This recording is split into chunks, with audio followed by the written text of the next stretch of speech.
Hey everyone, Humphrey here with Rider Gods again. Let's do a video talking about the differences in gun laws between Singapore and the United States. So this will be interesting to both Americans and to my coworkers and friends in Singapore and Malaysia.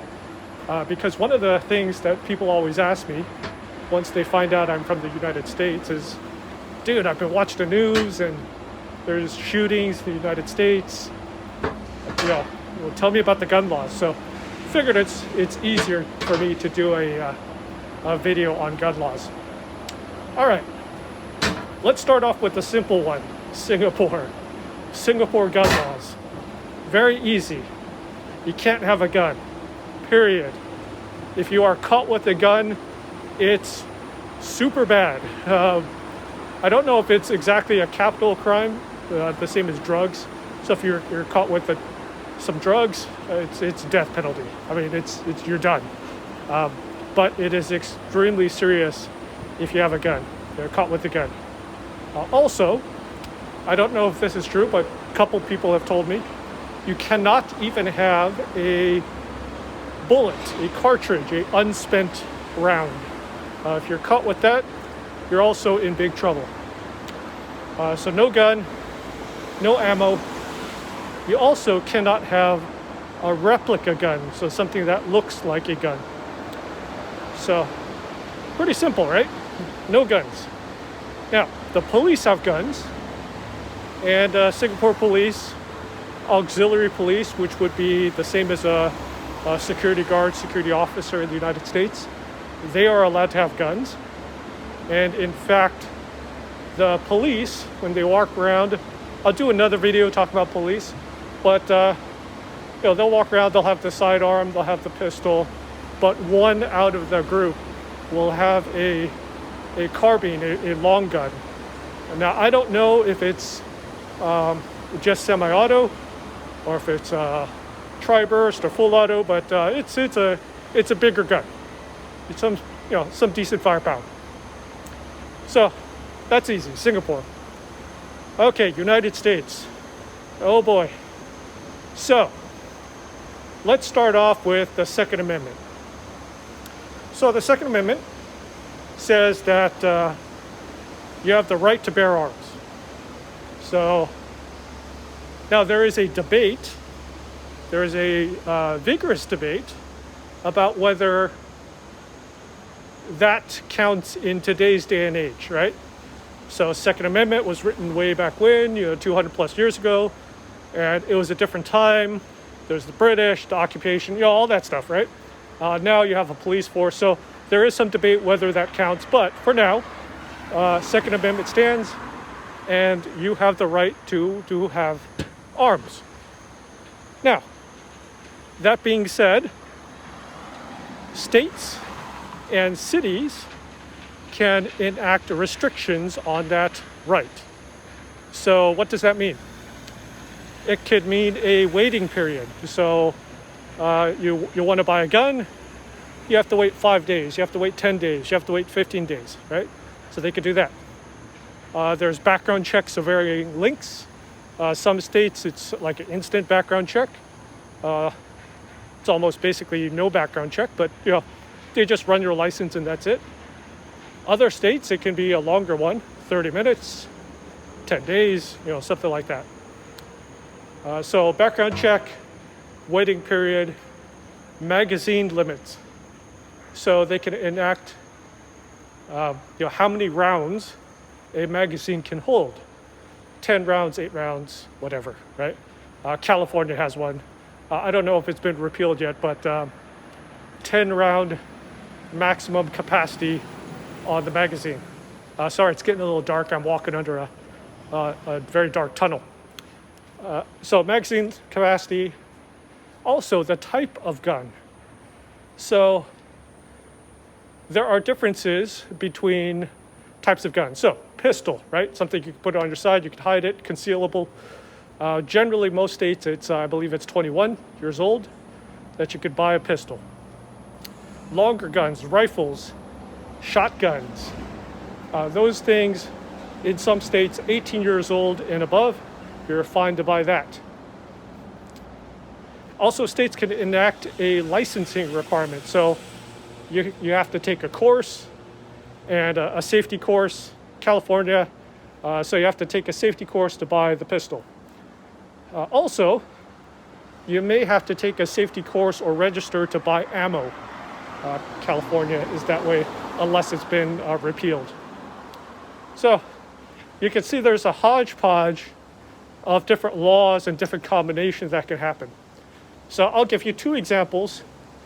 One from California, because I grew up in California, and one from Arizona, because that was the last place I was in before I came to Singapore. Very different. Holy crap. Okay, California. So in California, I had, let's see, basically I think when I turned 18, I bought a shotgun. Didn't have to do a license or anything like that. Showed my driver's license, waited 10 days I think, and boom, Mossberg 500 shotgun. Not a problem. Done. $250 or something like that. When I turned 21, I bought myself a Glock 17. Glock 17, so a 17 rounder, 9mm, excellent gun. Back then, when I bought it, there was no magazine limit.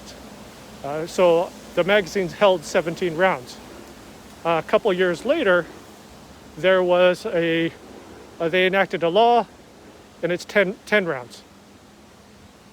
Just, such is life.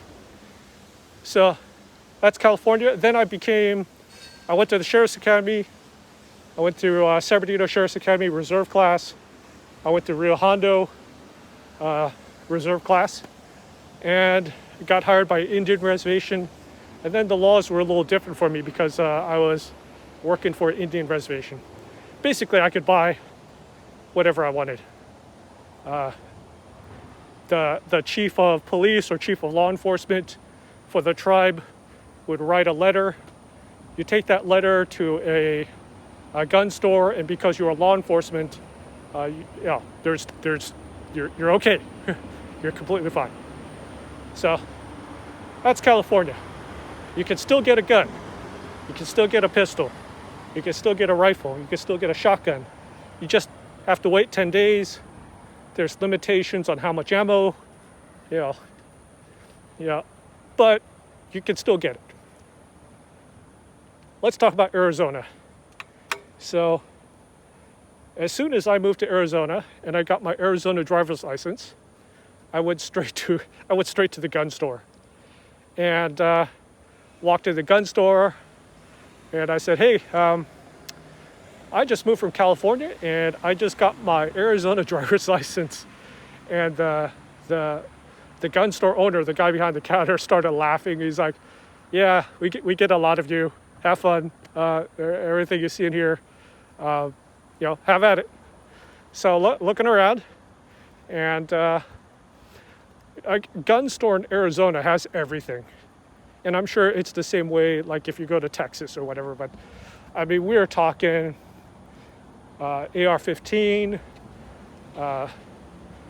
shotgun, the awesome double barrel, the side-by-side shotgun. I forget the name of that. The triple one that rotates. That's pretty cool.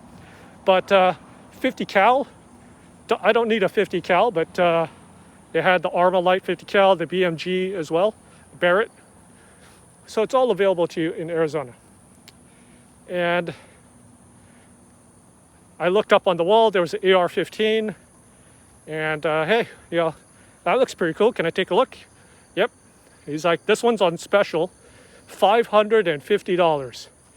Black Diamond AR-15. It's like, all right, I'll take that. It's like, yeah, you want anything else? Sure. So also in California, I believe there's a limit to how many guns you can buy a month, if I'm not mistaken. In most other states, there's no limit. So looked around the cases. It's a Glock 19, Gen 4 or 5, the one with the RTF, the rough texture finish, the newest one. So Glock 19. Oh, what? Interested in that? Sure, let's get that. I think that was like $475, $500. And then I wanted something compact for concealed carry. So Arizona, another difference between the states, whether you can carry concealed or not, with or without license. There's different combinations. So in California, you have to get a concealed license permit. And that is issued by either your chief of police or your county. So the county sheriff. Basically in California, good luck with that. You're not getting it. Unless you live like in a very rural area. Now in Arizona, the law is different. The law says if you're a law-abiding citizen and you're not committing a crime, you have the right to carry concealed. No license. So just take your Glock and put it in your pants and you're off and running. In fact, that was what I did every day. Before you go out, you get your keys, you get your cell phone, you get your wallet, and you get your gun. I had a compact Glock 43, if I'm remembering the number correctly. It's been 8 months since I've been home, so the guns have obviously been in Arizona. But single stack, 9mm, very small, tuck it in my pants and go out, go on with your day. So also bought the Glock 43 at the gun shop. And he said, well, do you want to buy any ammo, magazines? Well, sure. Might as well, right? All in one shot. And bought some 9mm, bought a bunch of 223 for the AR-15, and bought, I think, I bought two 30-round magazines. Magpul polymer, they're called the PMag magazines. So, got out of there, spent about, put the credit card down, $1,700, $1,800, something like that. The background check, 30 seconds. Just entered in some information and it was like, okay, you're good, right? Now, if you do have a concealed weapons permit, so you actually go to class for that, then there is no background check because it's assumed that you've already done the background check as part of that permit. But no biggie. If you don't have it, it's it's a super quick background check. And from the time I stepped into the gun store and got out, probably less than 10 minutes, right? So that is the buying experience in Arizona for guns. Extremely easy to get a gun versus Singapore.